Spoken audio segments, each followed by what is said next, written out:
فصين الليمون بتوعنا ونعصرهم على الكبده زي ما حضراتكم شايفين. نجيب الفص التاني ونعصره كده، وبعد كده هننزل بعجينه الثوم،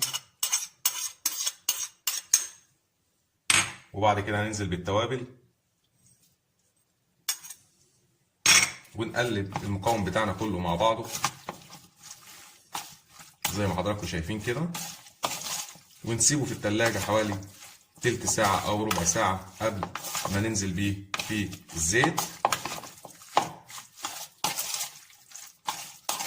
نقلبه كويس عشان الملح والتوابل بتاعتنا تتقلب على الكبدة كلها، والكبدة كلها تتشرب التوابل بتاعتنا معانا كده. تقريبا خلاص الكبدة بتاعتنا اتقلبت. هندخلها التلاجة حوالي تلت ساعة أو ربع ساعة